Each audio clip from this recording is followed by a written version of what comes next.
Hello everyone, जैसा कि आपने प्रीवियस वीडियो में देखा होगा कि हम लोग सीटेट का पेपर 1 का चाइल्ड डेवलपमेंट एंड पेडागोजी का प्रीवियस ईयर क्वेश्चंस कर रहे हैं। तो उसमें हमने 5 नंबर क्वेश्चंस तक कंप्लीट कर लिया था। आगे नेक्स्ट हम लोग इस वीडियो में कंटिन्यू करेंगे। तो 6 नंबर क्वेश्चन है, according to Lev Vygotsky cognitive development is guided by. First number option है process to attention and perception, अवधान और ध्यान केंद्रित करने की प्रक्रियाओं द्वारा। सेकेंड नंबर ऑप्शन है assimilation and accommodation that change schemas, समायोजन और समावेशन के द्वारा जो स्कीमा को बदलते हैं। थर्ड नंबर ऑप्शन है पॉजिटिव एंड नेगेटिव री enforcement given by the environment, पर्यावरण द्वारा दिए गए सकारात्मक और नकारात्मक पूर्ण बलन द्वारा। फोर्थ नंबर ऑप्शन है language in the forms of private speech, निजी वाक के रूप में भाषा द्वारा। तो इसका राइट आंसर होगा निजी वाक के द्वारा, भाषा के द्वारा, क्योंकि हम जानते हैं कि लेव वाइगोस्की जो है वो तीन ही चीजों पे बात करते हैं, सोशल, कल्चर और लैंग्वेज ना। तो यहाँ लैंग्वेज की बात की जा रही है, तो इसका राइट ऑप्शन होगा निजी वाक के रूप में भाषा के द्वारा।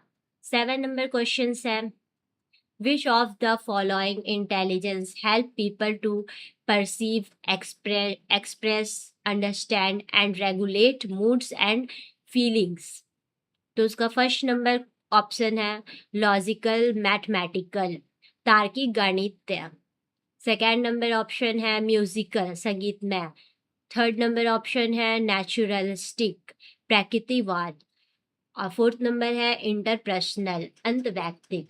तो हम लोग जैसा कि जानते हैं जो दूसरों के मनोविज्ञान, मनोभावना और भावनाओं को देखते हैं, समझते हैं, वो इंटरपर्सनल कहलाते हैं। और जो खुद का इंटेलिजेंस, बुद्धि को समझते हैं, वो इंट्रापर्सन कहलाते हैं। तो इसमें दूसरे की भावनाओं और को देखने और व्यक्त करने समझने की बात की गई है, इसीलिए इसका राइट ऑप्शन होगा इंटरपर्सनल, अंतवैयक्तिक।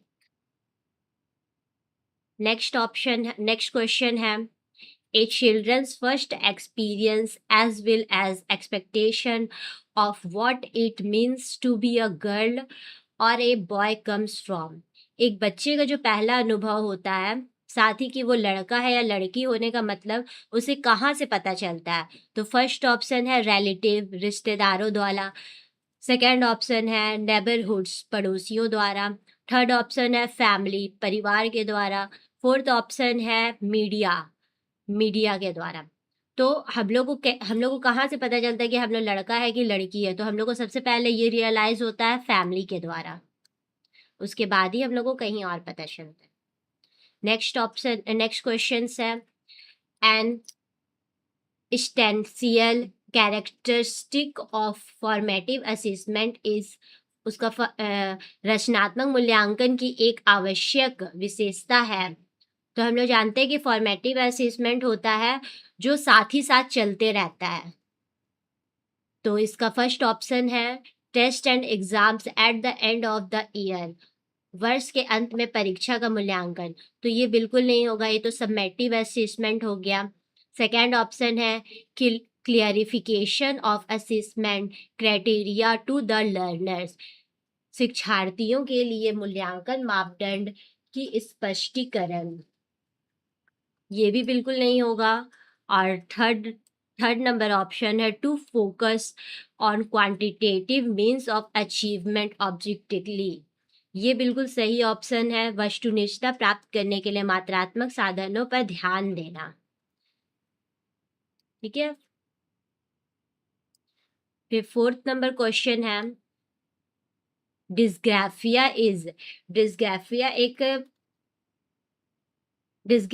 एक डिसेबिलिटी होती है, लर्निंग डिसेबिलिटी होती है।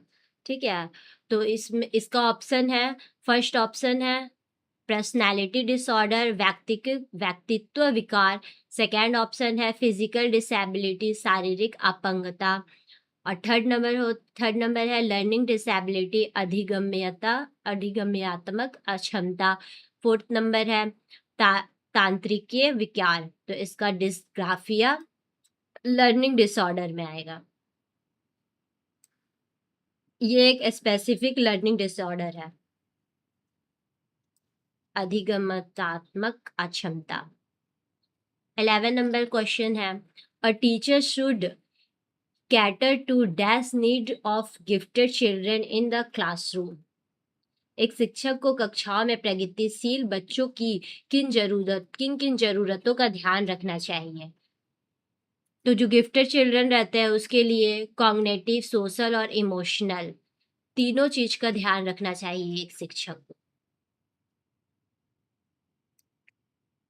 नेक्स्ट क्वेश्चन है, which of the following are example of pedagogical approaches to teach students with learning disability।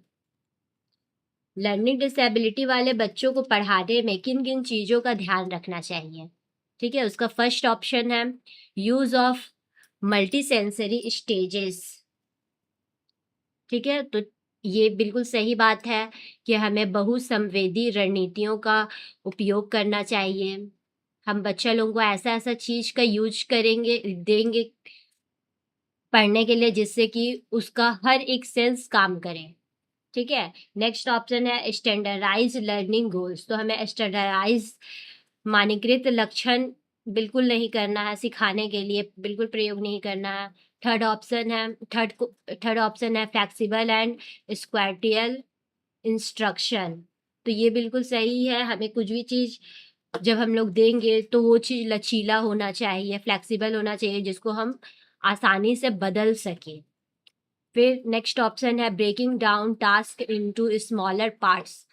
हमें जो भी कार्य हम लोग देंगे लर्निंग डिसेबिलिटी वाले बच्चों को, वो एक ही साथ नहीं दे देंगे, उसको स्मॉल स्मॉल पार्ट्स में, चंक्स में, टुकड़ों में बांट करके उसको देंगे, तभी वो अच्छे से सीख पाएंगे।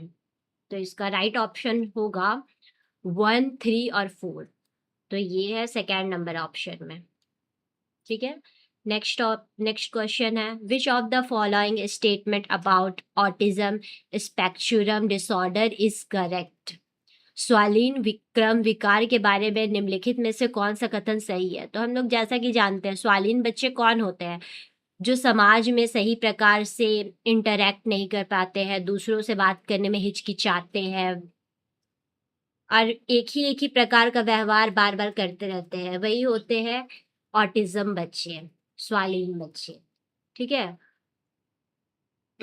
तो इसमें कौन कौन सा कथन सही है। तो फर्स्ट नंबर ऑप्शन है sensory integration and regulation help children with autism spectrum disorder. तो ये ऑप्शन बिल्कुल सही है। सावेदी एकीकरण और विनियमन स्वालीन विकार क्रम बच्चों में जूझ रहे बच्चों की मदद करते हैं। ये बिल्कुल ऑप्शन सही है। फिर भी हम लोग नेक्स्ट ऑप्शन समझ लेंगे। It is primarily the ability to hear that is affected in autism disorder। स्वालीन क्रम विकार में मुख्य रूप से सुनने की क्षमता प्रभावित होती है। ये बिल्कुल नहीं केवल सुनने की क्षमता प्रभावित नहीं होती है, वो इंटरैक्ट नहीं कर पाते हैं दूसरों से। तो सेकेंड नंबर ऑप्शन बिल्कुल गलत है।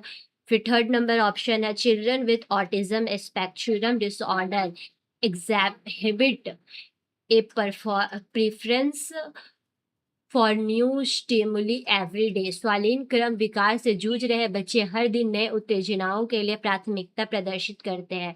जी नहीं, बिल्कुल नहीं, ये ऑप्शन भी गलत है।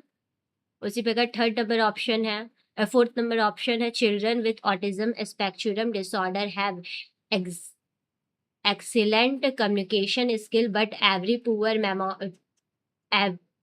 Very poor memory. स्वालीन बच्चे कम्युनिकेशन में अच्छे बिल्कुल नहीं होते हैं, वो किसी से इंटरैक्ट नहीं कर पाते हैं।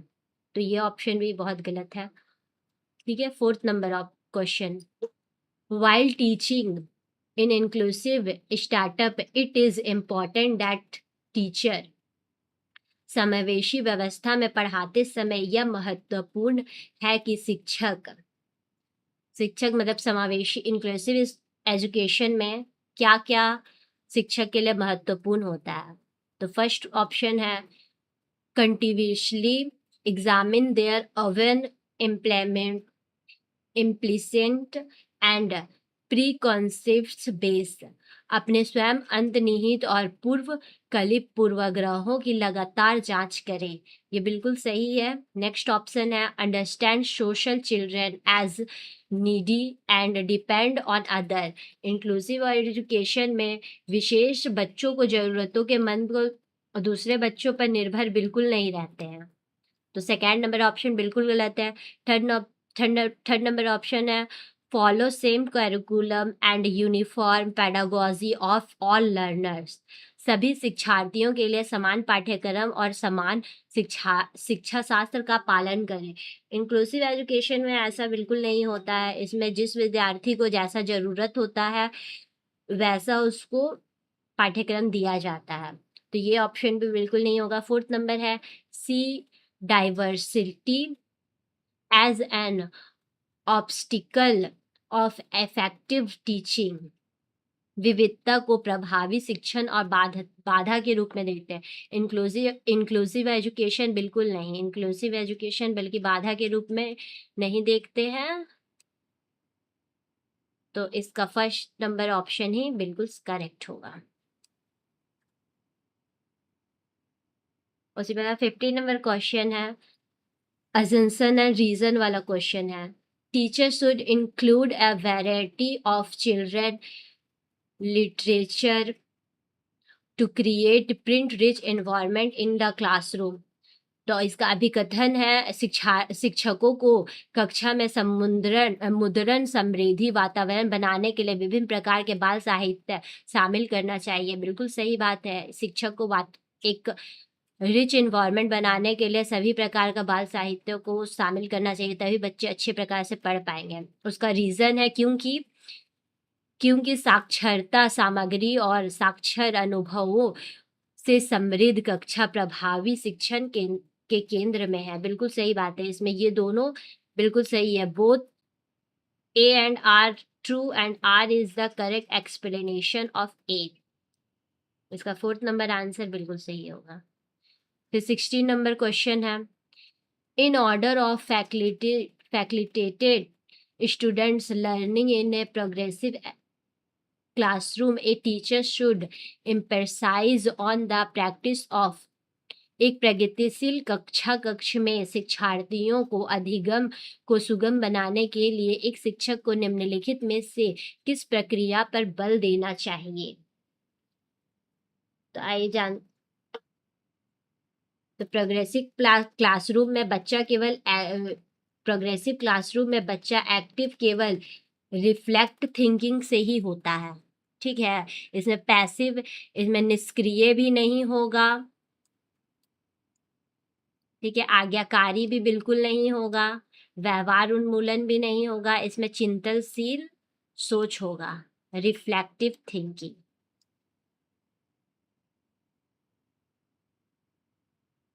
तो आज हमने 16 नंबर क्वेश्चन तक सॉल्व किया। अब नेक्स्ट आगे के जो क्वेश्चंस बचे हुए उन्हें हम नेक्स्ट वीडियो में डिस्कस करेंगे। Thank you.